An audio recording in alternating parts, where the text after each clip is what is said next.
Hello everyone, जय हिंद। आज है 10 फरवरी और आज के इस वीडियो में हम 10 फरवरी से बनने वाले करंट अफेयर के सभी इंपॉर्टेंट क्वेश्चंस को डिस्कस करेंगे। रिवीजन कर लेते हैं। कल यानी कि 9 फरवरी को हम लोगों ने पढ़ा था कि पहला सरस आजीविका मेला जम्मू कश्मीर में शुरू हुआ है। ऑस्ट्रेलिया के अभी हाल ही में जो क्रिकेटर थे एरॉन फिंच, इन्होंने अंतरराष्ट्रीय क्रिकेट से संन्यास ले लिया है। यात्रियों के लिए व्हाट्सएप फूड डिलीवरी सुविधा की शुरुआत इंडियन रेलवे ने की है। आईटीबीपी ने लगातार तीसरी बार नेशनल आइस हॉकी चैंपियनशिप का खिताब जीता है। पश्चिम बंगाल का एक विश्वविद्यालय है विश्व भारती विश्वविद्यालय। इसे यूनेस्को द्वारा दुनिया का पहला जीवित विरासत विश्वविद्यालय ये घोषित किया गया है। मुख्यमंत्री तीर्थ दर्शन योजना की शुरुआत अभी हाल ही में मध्य प्रदेश गवर्नमेंट के द्वारा की गई है। प्रधानमंत्री कुसुम योजना को बढ़ा दिया गया है। 2026 तक ये जारी रहेगा। ग्रीन बॉन्ड जारी करने वाला पहला नगर निगम इंदौर। और आरबीआई ने फिर से रेपो रेट बढ़ाया है, ये बढ़ा करके 6.50% कर दिया है। और तो चलिए शुरू कर लेते हैं आज का पहला सवाल, जो कि बहुत ज्यादा इजी है। काफी बार मैंने आपको बताया है काला घोड़ा कला फेस्टिवल के बारे में, जो कि एक तरह का आर्ट फेस्टिवल है। ये कहाँ मनाया जाता है? महाराष्ट्र में। महाराष्ट्र में भी कहाँ? ये मुंबई में आयोजित किया जाता है। तो हाल ही के दिनों में कला घोड़ा कला महोत्सव का आयोजन, मतलब कि लोगों को आर्ट और कल्चर के बारे में जागरूकता फैलाने के लिए ये मनाया जाता है मुंबई में। हालांकि आज मैंने महाराष्ट्र का मैप नहीं रखा है, लेकिन आज मैं मुंबई से बनने वाले कुछ करंट के क्वेश्चन या कुछ स्टैटिक पोर्शन ये आज हम कवर कर लेंगे। पहले इसे बॉम्बे के नाम से जाना जाता था। महाराष्ट्र की कैपिटल है, जिसे अब मुंबई के नाम से जानते हैं। मुंबई इसे 7 टापुओं का शहर कहा जाता है। भारत का हॉलीवुड, हालांकि बॉलीवुड है यहाँ, लेकिन हॉलीवुड का है लॉस एंजल्स में, तो उसी की तर्ज पर इसे भारत का हॉलीवुड भी कहा जाता है। इसके अलावा आप क्या रिलेट करेंगे? National stock exchange, Bombay stock exchange और सेबी, इन सभी के हेडक्वार्टर कहाँ है? तो ये मुंबई में है। मुंबई में ही अरेबियन सी में भारत का पहला तैरता हुआ यानी कि फ्लोटिंग बास्केटबॉल कोर्ट ये स्थापित किया गया। और मुंबई से आप क्या रिलेट करोगे? एक स्टेडियम, वानखेड़े स्टेडियम। ये मैं आपको क्यों बता रही हूँ?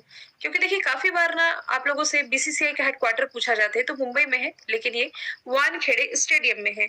इसके अलावा छत्रपति शिवाजी इंटरनेशनल एयरपोर्ट, जिसका नाम महाराजा छत्रपति शिवाजी इंटरनेशनल एयरपोर्ट किया गया था, तो ये मुंबई में ही है। इसका प्रभार पिछले साल किसे मिला है? तो ये अडानी ग्रुप को मिल चुका है। और आप क्या रिलेट करेंगे मुंबई से? भारत की पहली वाटर टैक्सी की शुरुआत की गई कहाँ से? मुंबई से। और कुछ जो मैं भूल रही हूँ जो आपको याद हो? एक तो बेसिक है भाई, गेटवे ऑफ इंडिया कहाँ है? मुंबई में है। इंडिया गेट आपका हो जाएगा कहाँ? दिल्ली में। ठीक है। अब अदर ऑप्शन की यदि मैं बात करूं तो लुसोफोन फेस्टिवल कहाँ मनाया गया? गोवा में। इसके अलावा इंडियन इंटरनेशनल फिल्म फेस्टिवल का जो 53वां संस्करण था गोवा में आयोजित किया गया। फरीदा में अभी हाल ही में इंटरनेशनल क्राफ्ट मेले का आयोजन किया गया था, फरीदाबाद हरियाणा में। जम्मू कश्मीर में सरस फेस्टिवल, ये मैंने आप लोगों को कल ही बताया है। ठीक है। अगले प्रश्न की तरफ चलते हैं। दूध उत्पादन के मामले में दुनिया का नंबर 1 देश कौन बना है? तो भारत जो है ये दूध उत्पादन के मामले में फिर से टॉप पर रहा है। अभी हाल ही में खाद्य और कृषि संगठन कॉर्पोरेट सांख्यिकी डेटाबेस के उत्पादन के आंकड़ों के अनुसार भारत ने 24% का योगदान दिया है और सबसे अधिक दुग्ध उत्पादक वाले देशों की लिस्ट में ये टॉप पर है। 2021-22 के आंकड़ों पर यदि नजर डालें तो 22 करोड़ टन दूध उत्पादन रहा है भारत का। ठीक है। दुग्ध क्रांति के जनक किसे माना जाता है? वर्गीज कुरियन को। अच्छा, चाइना ये किस खाद्यान्न के उत्पादन में टॉप पर है? तो देखिए चावल हो गया, गेहूं हो गया, आलू हो गया, प्याज, इन सभी में चाइना टॉप पर है। कुछ समय पहले ही पाम ऑयल क्राइसिस हम लोगों ने पढ़ा था, तो क्रूड पाम ऑयल के उत्पादन में इंडोनेशिया टॉप पर है। श्रीलंका बेसिकली हम मुख्य रूप से चावल की खेती होती है, हमारा पड़ोसी ही है श्रीलंका, जो कि अभी आर्थिक आपातकाल से गुजर रहा था। हाल ही में भारत ने तुर्की को राहत सामग्री भेजने के लिए कौन सा ऑपरेशन चलाया है? तो अभी हाल ही में भारत के द्वारा ऑपरेशन दोस्त की शुरुआत की गई है। अभी तुर्की क्यों प्रभावित था आपको मालूम है? तुर्की और सीरिया वाला क्षेत्र जहां भी हाल ही में 7.8 रिएक्टर स्केल मतलब इस पैमाने पर मापा गया कि भूकंप ने यहाँ लोगों को इतना ज्यादा प्रभावित किया। अब तो आंकड़े 4000 के आसपास पहुंच गए हैं कि 4000 के आसपास यहाँ लोगों की मृत्यु हो गई है। तो भारत ने यहाँ मेडिकल सुविधा प्रोवाइड कराने के पर्पज से तुर्की को एक राहत सामग्री भेजी। इसके लिए जो ऑपरेशन चलाया है इसे ही नाम दिया गया है ऑपरेशन दोस्त। 1939 के बाद तुर्की में आई ये सबसे बड़ी प्राकृतिक आपदा है। तो भारत की तरफ से यहाँ x ray machine, ventilator, operation theatre, वाहन, एम्बुलेंस, जनरेटर इसके सहित कई बचाव कर्मी भी यहाँ भेजे गए हैं। तुर्की की capital Ankara, currency Turkish lira है। इस्तांबुल यहाँ का सबसे बड़ा शहर हो जाएगा जो कि ट्रैफिक इंडेक्स में 2021 में टॉप पर था। ब्लैक सी में विशालतम तेल के भंडार पाए गए थे इसी तुर्की के द्वारा। और फिर तुर्की का नाम बदल करके ही अभी हाल ही में क्या किया गया है? ये तुर्की किया गया है। ये सीरिया के लोकेशन यही आप पास आप देख सकते हैं। मेडिटेरियन सी से सीमा साझा करता हुआ ये देश है। ऑपरेशन देवी शक्ति, अफगानिस्तान में फंसे भारतीयों को निकालने के लिए ऑपरेशन देवी शक्ति ये भारत ने चलाया था। ऑपरेशन गंगा यूक्रेन से भारतीयों को निकालने के लिए चलाया गया। और ऑपरेशन ऑक्टोपस ये ईडी के द्वारा चलाया गया था। किसके खिलाफ? पीएफआई के खिलाफ, पॉपुलर फ्रंट ऑफ इंडिया, जो कि एक तरह का इस्लामिक संगठन है, इसके खिलाफ।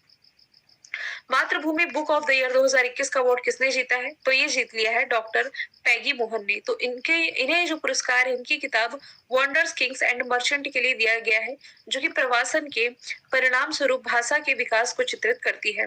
प्रवासन जो कि लॉकडाउन के दौरान काफी ज्यादा हमें देखने को मिला था। ठीक है, जब लोग एक जगह से दूसरे स्थान तक मतलब कि शरणार्थी ही आप कह सकते हैं, शरणार्थी नहीं भी कहेंगे तो एक स्थायी ठिकाना नहीं था जिनका, दर बदर भटक रहे थे। उसलिए हालांकि पिगी मोहन ने जो किताब लिखी है इसके लिए इन्हें इस प्रतिष्ठित अवार्ड से सम्मानित किया गया था। गीतांजलि श्री इनकी रचना है टॉम्ब ऑफ सैंड। पिछले साल का अंतरराष्ट्रीय बुकर पुरस्कार इन्होंने जीता।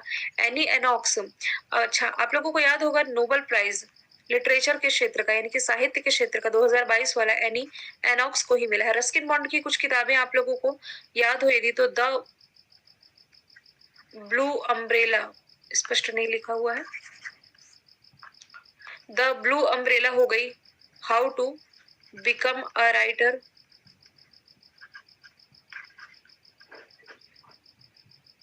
और चेरी ट्री, ये सभी रस्किन बॉन्ड की किताबें हैं। कैनरा बैंक के एमडी सीईओ कौन बने हैं? तो के सत्यनारायण राजू बने हैं केनरा बैंक के एमडी सीईओ। इसकी स्थापना 1906 में हुई। बैंगलोर जो कि वृषभावती नदी के किनारे बसा हुआ है, कर्नाटक की कैपिटल है, तो इसी बैंगलोर में कैनरा बैंक का हेडक्वार्टर हो जाएगा। और इसकी टैगलाइन क्या है कैनरा बैंक की? Together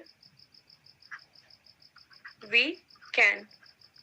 Atul Kumar Goyal Punjab national bank के MD CEO. Punjab national bank की स्थापना 1894 में की गई। मुंबई महाराष्ट्र में इसका हेडक्वार्टर हो जाएगा। 1994 में दो बैंकों के हेडक्वार्टर 1994 और मुंबई। क्यों लिखा मैंने दोनों जगह सेम? क्योंकि देखिए जो संदीप बख्शी है ना ये आईसीआईसीआई बैंक के एमडी सीईओ हैं। जो शशिधर जगदीशन है, यहाँ मैं कहाँ पर लिखूं, जगह तो नहीं है। संदीप बख्शी आईसीआईसीआई बैंक के सीईओ है। शशिधर जगदीशन एचडीएफसी बैंक के सीईओ है। तो दोनों बैंकों का हेडक्वार्टर मुंबई में है और इसका जो फॉर्मेशन ईयर है 1994 है। केंद्रीय मंत्री ने किस केंद्रीय मंत्री ने युवाओं के लिए युवा संगम पोर्टल लॉन्च किया है? तो केंद्रीय मंत्री धर्मेंद्र प्रधान ने अभी हाल ही में, माफ कीजिएगा, हाँ ठीक है,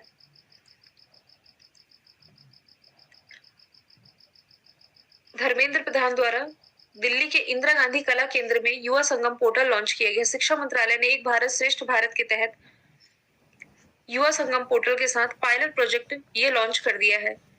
हालांकि इसमें खेल मंत्री भी मौजूद रहे थे। तो ये किसने लॉन्च किया है? धर्मेंद्र प्रधान ने। अच्छा, कुछ मंत्रियों के द्वारा यदि कोई चीजें लॉन्च की गई है तो हम ऑप्शन के थ्रू इसे रिलेट कर सकते हैं। जैसे कि अनुराग ठाकुर, खेलो इंडिया विंटर गेम, गुलमर्ग से इन्होंने लॉन्च किया। अश्विनी वैष्णव आईआईटी मद्रास से इन्होंने 5G ऑडियो और वीडियो कॉल का फर्स्ट ट्रायल किया था 2022 में। स्मृति ईरानी इन्हें ना रिसेंटली अल्पसंख्यक मामलों को मंत्रालय का एडिशनल चार्ज मिला है। अमेठी इनका निर्वाचन क्षेत्र है। इनकी जो पहली किताब है, इसका नाम है लाल सलाम। अब 2 क्वेश्चन मैंने रिवीजन के लिए रखे हैं कि सबसे बड़ा मतलब भारत का सबसे बड़ा हेलीकॉप्टर निर्माण कारखाना ये कहाँ बनेगा? तो ये कर्नाटक में बनने जा रहा है, कर्नाटक के तुमकुरु में। इसका उद्घाटन recently prime minister Narendra Modi ने किया है। 665 एकड़ के क्षेत्र में इस निर्माण फैक्ट्री का निर्माण किया जाएगा। तो एचएएल यानी कि हिंदुस्तान एरोनॉटिक्स लिमिटेड इसका ये कारखाना होगा। तो हेलीकॉप्टर मरम्मत और रखरखाव के लिए वन स्टॉप सोल्यूशन की पेशकश करने के लिए इस हेलीकॉप्टर निर्माण सुविधा की स्थापना होने जा रही है कर्नाटक में, जिसकी राजधानी बैंगलोर मुख्यमंत्री बसवराज बोम्मई बीएस बोम्मई हो जाएंगे। अंसी कुद्रेमुख नागरहोल बन्नरघट्टा नेशनल पार्क यही है। नीति आयोग द्वारा जारी जो इंडिया इनोवेशन इंडेक्स है इसमें कर्नाटका ये रहा है टॉप पर। इसके अलावा आयुष्मान भारत योजना के क्रियान्वयन में भी कर्नाटका टॉप पर है और इसका 31वां जिला पिछले साल बना बेल्लारी किससे अलग होकर के? विजयनगर से अलग होकर के।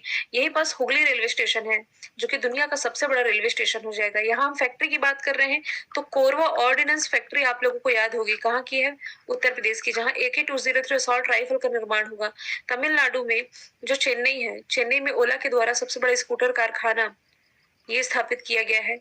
आंध्र प्रदेश के लिथियम आयन सेल फैक्ट्री की स्थापना करने वाला पहला राज्य। फेम योजना के तहत इलेक्ट्रिक वाहनों की बिक्री में कौन सा राज्य टॉप पर है? तो महाराष्ट्र टॉप पर है। फेम यानी कि faster adoption and manufacturing of electric vehicle in India. इस योजना के तहत ई व्हीकल लेने पर सरकार सब्सिडी प्रोवाइड करा रही थी। तो ये योजना ना 2019 में शुरू की गई थी, लागू होनी थी। माफ कीजिए, फेम 2 की बात की जा रही है। वैसे 2015 में फेम योजना आई थी, इसका दूसरा चरण आया 2019 में। लागू होना था 2022 तक, लेकिन ये अब 2024 तक एक्सटेंड कर दिया गया है।